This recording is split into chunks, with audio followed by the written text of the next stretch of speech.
안녕하세요. 삶의 지혜 가족 여러분, 함께해서 반갑습니다.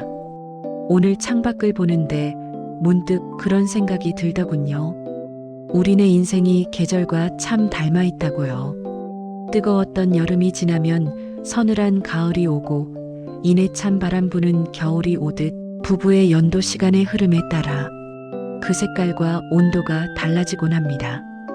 검은 머리 팥불이 되도록 살자며 수줍게 약속했던 그 시절 기억나시나요? 그때는 서로 눈만 마주쳐도 웃음이 나고 함께라면 어떤 고생도 이겨낼 수 있을 것만 같았습니다. 그런데 30년, 40년 긴 세월을 돌고 돌아 머리에 서리가 내린 지금 여러분 곁에 있는 그 사람은 어떤 모습입니까? 여전히 가장 든든한 내 편인가요?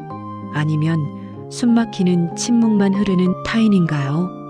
안타깝게도 요즘 우리 주변을 보면 평생을 함께해 온 배우자와 남은 생을 따로 살기로 결심하는 황혼 이혼 소식이 심심찮게 들려옵니다. 자식들 다 키워 출가시키고 이제야말로 두 사람이 오붓하게 쉴 수 있는 시간이 왔는데 오히려 그때 헤어짐을 선택하는 것이죠. 많은 분들이 묻습니다.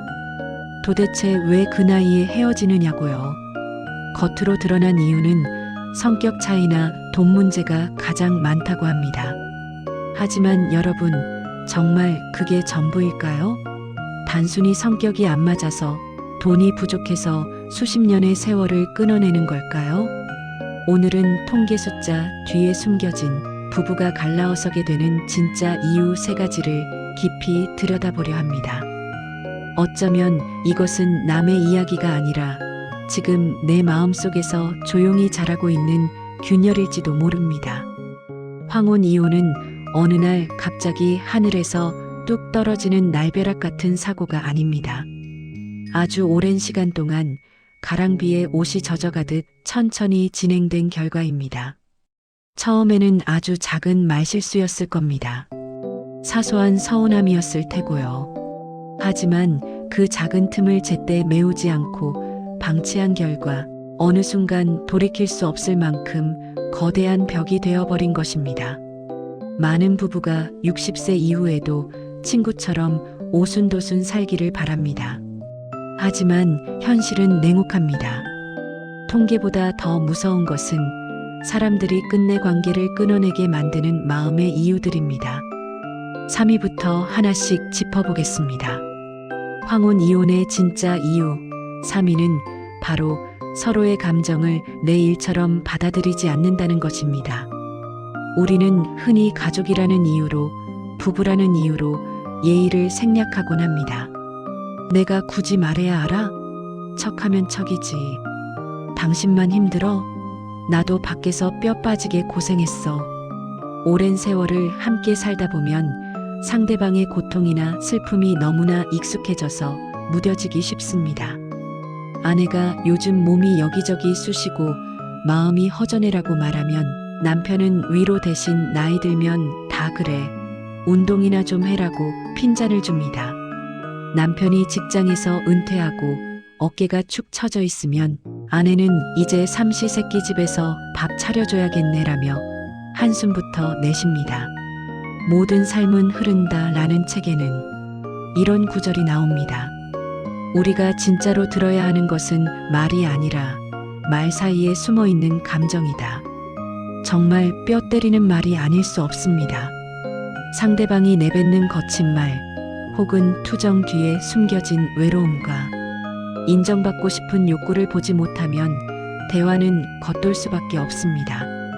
감정의 온도 차이는 시간이 지날수록 관계의 거리 차이가 됩니다. 가장 가까운 사이임에도 불구하고 나의 기쁨과 슬픔에 전혀 공감하지 못하는 배우자. 그 사람과 함께 있는 것이 혼자 있는 것보다 더 외롭게 느껴질 때 이혼의 씨앗은 싹을 틔웁니다. 2위로 넘어가 볼까요? 겉으로는 경제 문제라고 포장되지만 그 속내를 들여다보면 더 깊은 문제가 자리 잡고 있습니다. 바로 같은 공간에 있어도 서로의 삶이 완전히 분리된 상태입니다. 흔히들 돈이 없으면 싸운다고 합니다. 맞습니다. 경제적 어려움은 부부 갈등의 큰 원인이죠. 하지만 가난하다고 해서 모든 부부가 헤어지는 것은 아닙니다. 오히려 어려울수록 더 끈끈하게 뭉치는 부부도 많습니다. 그렇다면 무엇이 문제일까요? 문제는 함께 살아도 따로 사는 느낌, 즉 정서적 별거 상태입니다. 물리적으로는 한 집에 살고 같은 식탁에서 밥을 먹습니다.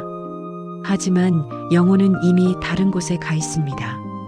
하루 종일 무슨 생각을 하는지, 오늘 누구를 만났는지, 요즘 어떤 고민이 있는지 서로 묻지 않습니다. 밥 줘, 자자, 공과금 냈어? 이런 생존에 필요한 대화 외에는 입을 닫아버린 부부. 마치 하숙생과 집주인처럼 혹은 비즈니스 파트너처럼 기능적인 역할만 남은 관계입니다. 생활은 공유하지만 마음은 공유하지 않는 관계는 모래성 같습니다. 파도가 치지 않을 때는 그럭저럭 버티고 서 있지만 경제적 위기나 건강 악화 같은 파도가 한번 들이치면 허무하게 무너져 내립니다. 돈 문제는 단지 방아쇠를 당긴 것일 뿐 진짜 원인은 이미 오래전부터 서로의 삶에 관심이 없어진 무심한 부부인 상태였던 것입니다. 자, 이제 가장 중요한 1위를 말씀드릴 차례입니다. 성격 차이도 돈 문제도 대화 부족도 아닙니다. 이 모든 것을 뛰어넘어 관계를 끝장내는 결정적인 순간, 바로 상대에게 정서적 기대를 아예 포기하는 순간입니다. 사실 부부가 티격태격 싸운다는 건 역설적이게도 아직 희망이 있다는 증거입니다. 당신 왜 그래? 술 좀 그만 마셔. 내 말 좀 들어줘. 이런 외침 속에는 당신이 변했으면 좋겠어. 우리가 좀 더 잘 지냈으면 좋겠어라는 기대가 남아있기 때문입니다. 서운함도 애정이 있어야 생기는 법이니까요. 하지만 가장 무서운 건 싸움이 아니라 침묵과 포기입니다. 어느 순간부터 배우자가 무슨 행동을 해도 화가 나지 않습니다. 잔소리도 하고 싶지 않습니다. 속으로 이렇게 뇌까리게 됩니다. 저 사람은 원래 저런 사람이야. 내가 말해봤자 입만 아프지. 그냥 없는 셈 치고 살자. 모든 삶은 흐른다라는 책에서는 이렇게 말합니다. 우리는 기대가 남아있을 때만 상처를 받고 기대가 사라진 뒤에는 마음도 함께 비워진다. 이 단계에 도달하면 배우자는 더 이상 나의 감정을 흔드는 존재가 아닙니다. 투명 인간이 되거나 가구처럼 배경이 되어버립니다. 부부 사이에서 이 감정적 무감각이 찾아왔다면 사실상 관계는 이미 종료된 것이나 다름없습니다. 법적으로 도장을 찍느냐 마느냐는 시간 문제일 뿐이죠. 상대방이 나에게 더 이상 아무런 기대도 하지 않는다는 눈빛을 보낼 때 우리는 가장 비참함을 느끼고 관계를 놓게 됩니다. 여러분, 이야기를 듣다 보니 마음이 조금 무거우신가요? 황혼 이혼의 1위 원인은 결국 미움이 아니라 포기였습니다. 성격 차이도 경제 문제도 그 포기라는 결과물을 밀어붙이는 핑계일 뿐 진짜 이유는 오래전부터 서로의 마음의 문을 닫아 걸었다는 데 있었습니다.